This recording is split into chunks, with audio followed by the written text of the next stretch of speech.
Innal hamdalillah nahmaduhu wa nasta'inuhu wa nastaghfiruh wa na'udzu billahi min shururi anfusina wa sayyiati a'malina may yahdihillahu fala mudilla lahu wa may yudlil fala hadiya lahu asyhadu an la ilaha illallah wahdahu la syarika lahu wa asyhadu anna muhammadan abduhu wa rasuluh sallallahu alaihi wa ala alihi wa sahabatihi ajma'in wa man tabi'ahum bi ihsanin ila yaumiddin.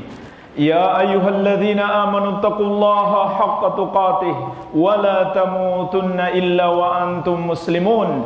Ya ayyuhan nasu taqu rabbakumul ladzi khalaqakum min nafsin wahidah wa khalaqa minha zawjaha wa batha minhuma rijalan katsiran wa nisaa'a wattaqullaha alladzi tasaaluna bihi wal arham innallaha kana 'alaikum raqiba. Ya ayyuhalladzina amanu taqullaha wa qulu qawlan sadida yuslih lakum a'malakum wa yaghfir lakum dhunubakum wa may yuti'illaha wa rasulahu faqad faza fawzan 'azima. Amma ba'd.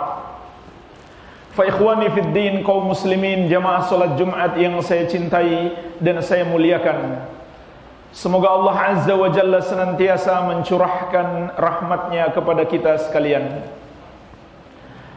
Allah Azza wa Jalla mengabarkan di dalam Al-Quran, Inna arsalnaka syahidan wa mubasysyiran wa nadhira litu'minu billahi wa rasulih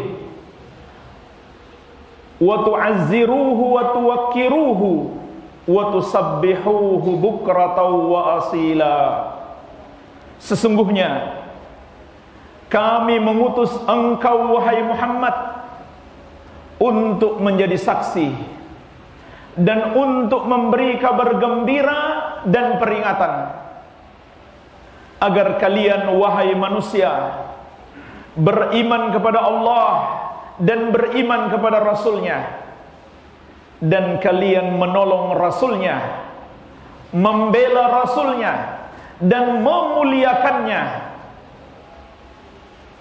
dan kalian bertasbih mensucikan Allah di setiap pagi dan petang. Jemaah kaum muslimin, marilah kita perhatikan ayat yang mulia ini.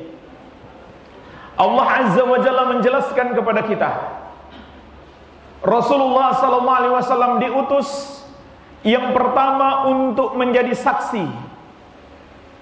Apa maknanya jemaah sekalian beliau menjadi saksi? Yaitu kelak di hari kiamat beliau akan menjadi saksi perbuatan-perbuatan kita, yang baik maupun yang buruk. Dan di dunia ini beliau menjadi saksi, artinya menjadi saksi atas keesaan Allah, kebesaran dan keagungan Allah, dan juga penetapan hukum, mana yang halal, mana yang haram, mana yang diperintahkan oleh Allah kepada kita dan mana yang dilarang oleh Allah. Maka Nabi SAW adalah saksinya, saksi yang paling jujur, yang diakui bukan hanya oleh orang-orang yang beriman saja. Orang-orang musyrik, orang-orang kafir yang begitu memusuhi beliau di zaman beliau hidup, mengenal beliau sebagai orang yang terpercaya. Bahkan jauh sebelum beliau diangkat menjadi nabi dan rasul, mereka, orang-orang yang kelak memusuhi beliau, menggelari beliau dengan Al-Amin, orang yang paling jujur, yang paling amanah. Sampai di malam mereka telah bersepakat untuk membunuh Nabi Muhammad SAW. Di malam beliau pergi meninggalkan kota Makkah menuju kota Madinah, mereka masih percaya menitipkan barang-barang mereka kepada Rasulullah SAW. Maka akhirnya Nabi SAW memberi amanah, memberi tugas kepada Ali bin Abi Thalib.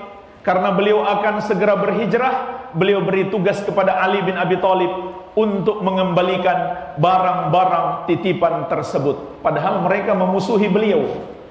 tapi mereka menganggap tidak ada yang lebih dapat dipercaya selain beliau sallallahu alaihi wa ala alihi wasallam. Kemudian kata Allah, tugas beliau berikutnya wa mubasysyira, memberi kabar gembira. Maksudnya apa jemaah sekalian? Beliau mengajarkan kepada kita tauhid, beriman hanya kepada Allah yang satu saja, dan tidak boleh kita meyakini, mempercayai, membenarkan terhadap semua yang mereka anggap Tuhan selain Allah. Lalu beliau berikan kabar gembira, siapa yang mengikuti ajaran ini, dia pasti selamat. Barang siapa yang tidak memiliki ini, dia tidak mungkin selamat. Oleh karena itu kata Allah berikutnya, wa nadhira, tugas beliau juga memberi peringatan. Maksudnya peringatan agar manusia menjauhi peribadahan kepada selain Allah. Jangan sekali-kali membenarkan, apalagi menyembah kepada selain Allah subhanahu wa ta'ala. Beliau memberi peringatan, beliau memberi ancaman yang keras, yaitu azab Allah bagi siapa yang melakukan dosa terbesar, yaitu dosa kesyirikan. Sebagaimana diantaranya dalam surat Al-Bayyinah, Allah perintahkan kepada Rasulullah SAW untuk menyampaikan, innal ladzina kafaru min ahlil kitabi wal musyrikina fi nari jahannam khalidina fiha ulaika hum syarrul bariyah. Sesungguhnya orang-orang kafir yang berasal dari kalangan ahlul kitab, yaitu Yahudi dan Nasrani, mereka disebut ahlul kitab karena pernah diberikan Taurat dan Injil kepada mereka. Dan orang-orang musyrik, semua orang yang menyembah kepada selain Allah, tempat mereka di neraka jahanam, mereka kekal di dalamnya. Ulaika hum syarrul bariyah, mereka itulah seburuk-buruk makhluk. Inilah diantara peringatan yang disampaikan oleh Rasulullah sallallahu alaihi wasallam. Jadi Allah sebut dalam ayat ini 3 tugas Rasul sallallahu alaihi wa ala alihi wasallam: menjadi saksi, memberi kabar gembira, dan memberi peringatan. Kemudian Allah berfirman kepada seluruh manusia, untuk apa itu semuanya? Litu'minu billahi wa rasulih, agar kalian wahai manusia beriman kepada Allah dan Rasulnya. Inilah jemaah sekalian, pokok kebahagiaan seorang hamba, beriman kepada Allah dan Rasulnya, yang terkandung di dalam 2 kalimat syahadat. Syahadat la ilaha illallah, itulah puncak keimanan kepada Allah, yang maknanya la ma'budah haqqun illallah, tidak ada yang berhak disembah kecuali Allah. Kemudian syahadat Muhammadur Rasulullah, yaitu kita beriman bahwa Muhammad benar-benar utusan Allah. Apapun yang beliau ajarkan kepada kita, pastilah itu ajaran Allah yang harus kita tunduk patuh kepadanya. Ini tujuan kita beriman kepada Allah, tujuan diutusnya Rasulullah SAW, agar kita beriman kepada Allah dan Rasulnya, agar kita masuk ke dalam agama Allah, agar kita selamat di dunia dan di akhirat. Tapi jamaah sekalian, belum cukup sampai situ, ternyata masih ada lanjutan ayatnya. Allah mengatakan litu'azziruhu wa tuwaqqiruhu, dan agar kalian menolong, membela Rasulnya sallallahu alaihi wasallam dan memuliakannya. Perhatikan jemaah sekalian, ayat yang mulia ini Allah mengingatkan kita, tidak cukup kita bersyahadat la ilaha illallah dan Muhammadur Rasulullah, belum cukup kita mengaku beriman kepada Allah dan Rasulnya, tapi harus kita buktikan keimanan kita. Di antaranya kata Allah, hendaklah kalian menolong Rasulnya, membela Rasulnya, dan memuliakan beliau. Bahkan jemaah sekalian, memuliakan dan membela Rasulullah SAW termasuk pondasi keimanan. Itulah sebabnya jemaah sekalian, orang yang berani melecehkan, menghina Rasulullah SAW, maka hancur pondasi keimanannya. Kalau dia tadinya muslim, maka hancur pondasi keimanannya. Sepakat seluruh ulama, tidak ada perbedaan pendapat, Islamnya hilang. dia murtad keluar dari Islam, menjadi kafir kepada Allah Azza wa Jalla, kalau dia berani merendahkan Rasulullah sallallahu alaihi wa ala alihi wasallam, karena hancur pokok keimanannya. Sebagaimana juga Allah ingatkan dalam ayat yang lain tentang orang-orang yang menghina Allah atau menghina ajarannya atau menghina Rasulnya. Allah tegaskan, Kul abillahi wa ayatihi wa rasulihi kuntum tastahzi'un. Katakan kepada mereka, wahai Muhammad, apakah dengan Allah dan dengan ayat-ayatnya dan dengan Rasulnya kalian menghina, kalian memperolok-olok, kalian jadikan bahan tertawaan? La ta'tadiru, tidak usah kamu cari-cari alasan. Maksudnya walaupun main-main, qad kafartum ba'da imanikum, sungguh kata Allah, kamu sudah kafir setelah sebelumnya kamu beriman.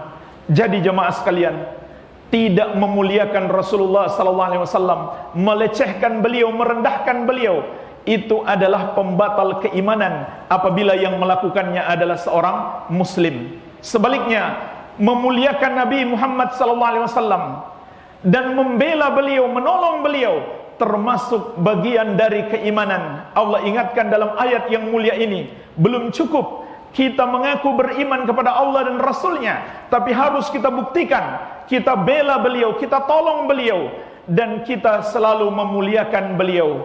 Kemudian ayat ini ditutup, wa tusabbihuhu bukratan wa asila, dan hendaklah kalian bertasbih, mensucikan Allah setiap pagi dan petang. Bertasbih itu maknanya jemaah sekalian, kita ucapkan subhanallah, tetapi makna subhanallah bukan sekedar diucapkan, tapi kita amalkan.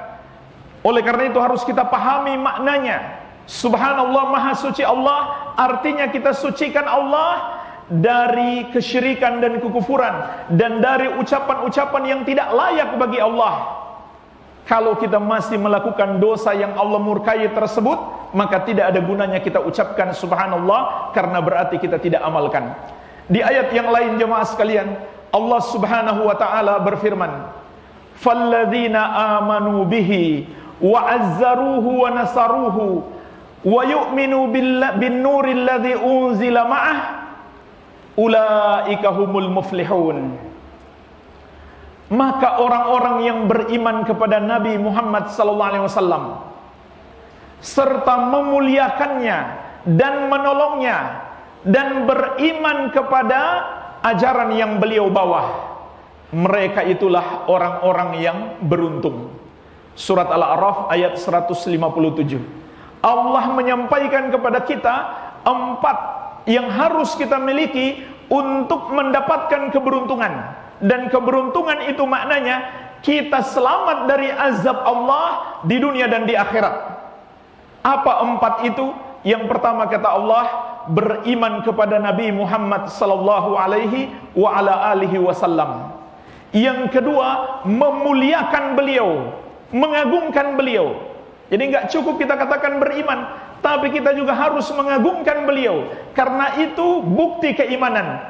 Kemudian yang ketiga, wa nasaruhu, dan menolong beliau, membela beliau sallallahu alaihi wasallam. Dan yang keempat, beriman kepada ajaran-ajaran beliau sallallahu alaihi wa ala alihi wasallam. Maka kata Allah, barang siapa yang memiliki 4 ini, ulaika humul muflihun, mereka itulah orang-orang yang beruntung. Jadi jemaah sekalian, ayat ini juga mengingatkan kita, beriman kepada Nabi Muhammad sallallahu alaihi wasallam adalah pondasi iman kita kepada Allah, dan beriman kepada Nabi sallallahu alaihi wasallam harus dibuktikan dengan memuliakan beliau serta menolong dan membela beliau sallallahu alaihi wa ala alihi wasallam. Jadi sangat aneh ketika seorang muslim bahkan dia tidak marah ketika Nabi Muhammad sallallahu alaihi wasallam dihina. Dia biasa-biasa saja. Seharusnya dia marah, kemudian dia membela dan menolong Rasulullah sallallahu alaihi wasallam. Tapi kok ada seorang muslim bahkan dia tidak marah, dia tidak tahu menau dengan orang yang menghina Rasulullah sallallahu alaihi wasallam. Padahal jemaah sekalian, kita semuanya sepakat, andai orang tua kita dihina, kita harus marah, kita wajib marah. Andai keluarga kita dihina, kita wajib untuk marah. Bagaimana lagi kalau yang dihina Rasulullah SAW? Mestinya kita lebih marah. Karena manusia yang paling baik kepada kita, yang Allah jadikan harus lebih kita cintai, adalah Nabi Muhammad SAW. Apa kebaikan beliau kepada kita jemaah sekalian? Beliau tunjuki kita jalan kebenaran. Beliau bimbing kita ke jalan yang lurus, yang dengan itu kita selamat dari azab Allah dan kita mendapatkan kebahagiaan yang hakiki, kebahagiaan yang sejati.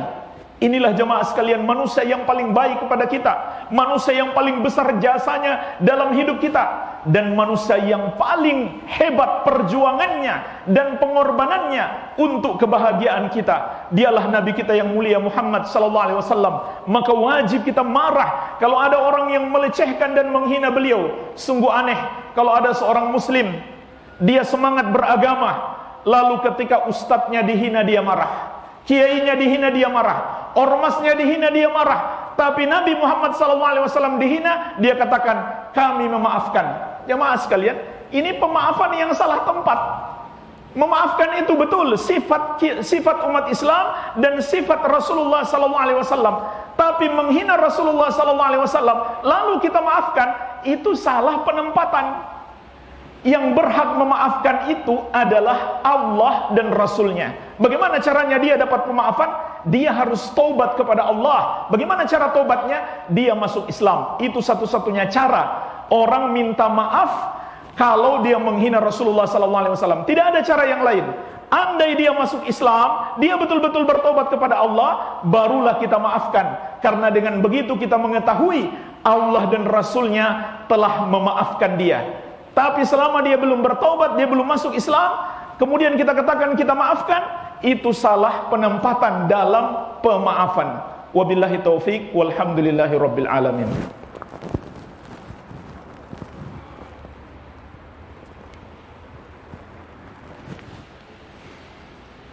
Alhamdulillah, wassalatu wassalamu ala Rasulillah wa ala alihi wa sahbihi wa man walah, wala hawla wala quwwata illa billahi, amma ba'd.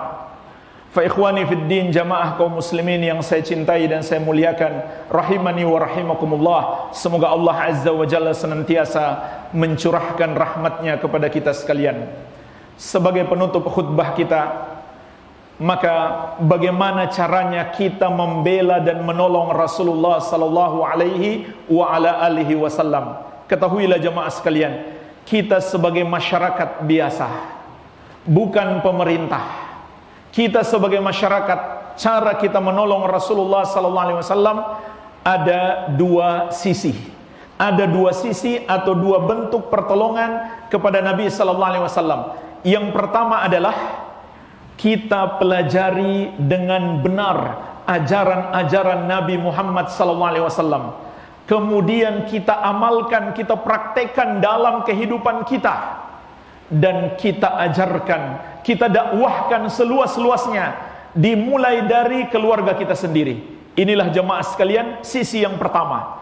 Dan ini cara terbaik untuk menolong dan membela Rasulullah SAW. Dan ingat jemaah sekalian, kewajiban kita membela Rasulullah SAW bukan hanya ketika beliau diserang, bahkan sepanjang hidup kita. Bukan hanya ketika Nabi SAW dihina, tapi sepanjang hidup kita harus membela Rasulullah SAW. Dan cara terbaik untuk membela beliau adalah pelajari sunnah-sunnah beliau, pelajari ajaran-ajaran beliau. Kemudian kita berusaha mengamalkannya dalam semua sisi kehidupan kita. Kemudian kita ajarkan, kita sebarkan seluas-luasnya, terutama kepada keluarga kita sendiri. Dan ketahuilah jemaah sekalian, inilah kunci utama kekuatan umat Islam. Dan inilah sebab utama mengapa orang-orang kafir tidak suka kepada umat Islam kalau mereka kembali kepada agama mereka. Jemaah sekalian, hari ini umat Islam miliaran, jumlahnya banyak. Negara-negara yang para pemerintahnya kaum muslimin, tentaranya kaum muslimin, jumlahnya sangat banyak. Tapi kenapa ada orang-orang yang kafir kepada Allah berani menghina nabi mereka, berani menghina Nabi Muhammad SAW? Kenapa jemaah sekalian? Karena mereka tahu kita lemah. Karena mereka tahu kita tidak bisa melakukan sesuatu yang mengancam bahaya besar bagi mereka. Kita tidak bisa menimpakan hukuman terhadap mereka.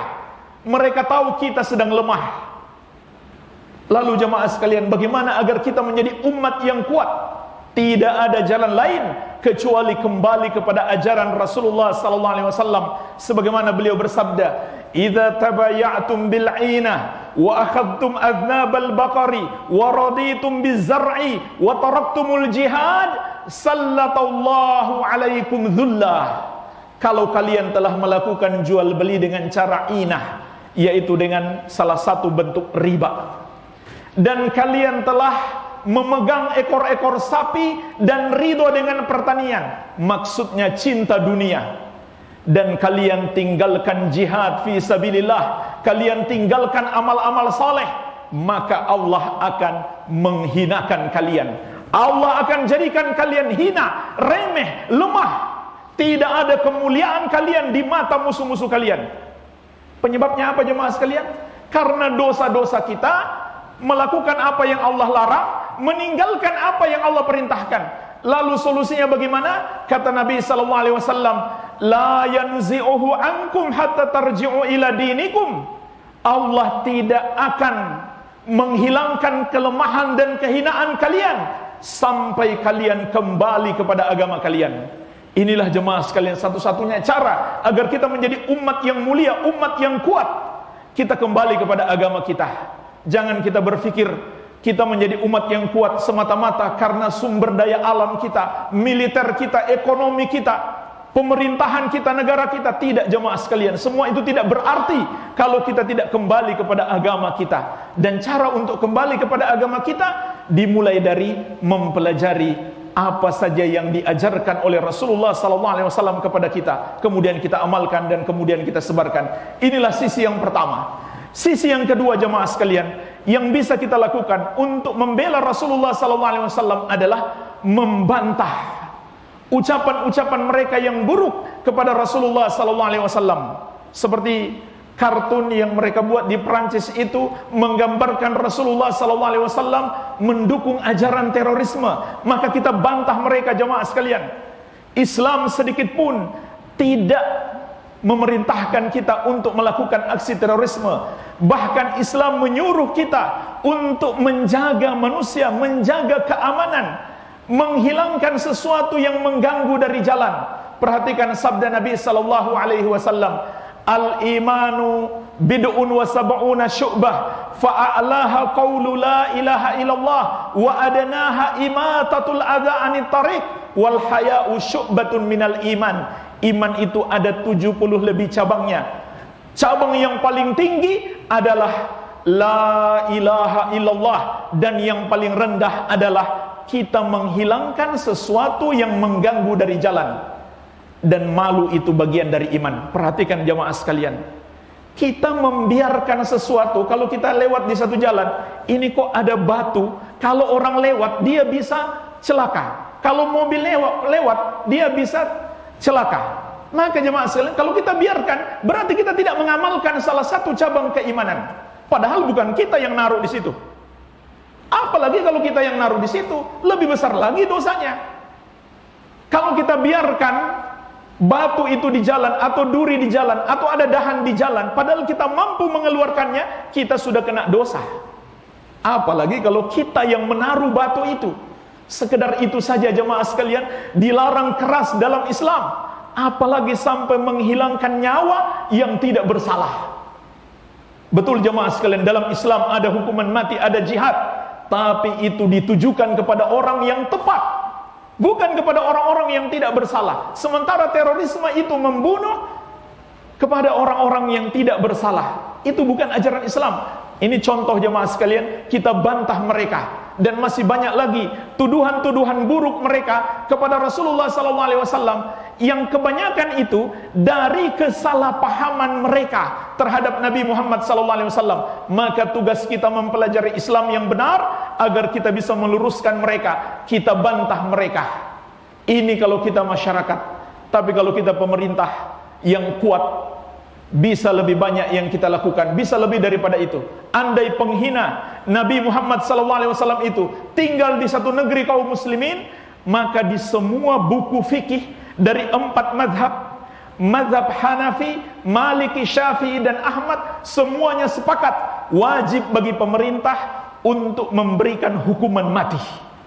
Karena dia telah murtad keluar dari Islam, menghina Nabi Muhammad SAW. Semua buku-buku fikih sepakat, tidak ada perbedaan pendapat. Sering kita dengarkan ulama beda pendapat, solat subuh kunut atau tidak. Kali ini semua ulama sepakat, tidak ada perbedaan pendapat. Andai dia tinggal di negeri Islam, wajib bagi pemerintah memberi hukuman mati, kecuali dia bertobat kepada Allah dengan masuk Islam. Andai dia tinggal di luar negeri kaum muslimin, maka wajib bagi pemerintah untuk berjihad melawannya dengan segala kemampuannya untuk berjihad membela Rasulullah SAW. Tapi itu tugas pemerintah, bukan tugas kita. Kita tidak boleh memberi hukum kepada orang yang menghina Nabi SAW. Sebab kalau kita melakukannya, justru kita telah melanggar hukum Islam. Begitu pula jemaah sekalian akan memberi mudarat yang lebih besar, seperti yang menimpa saudara-saudara kita kaum muslimin di Perancis hari ini, karena perbuatan seseorang membunuh orang yang menghina Nabi Muhammad SAW, maka akhirnya mudarat lebih besar menimpa kaum muslimin di sana. Kita katakan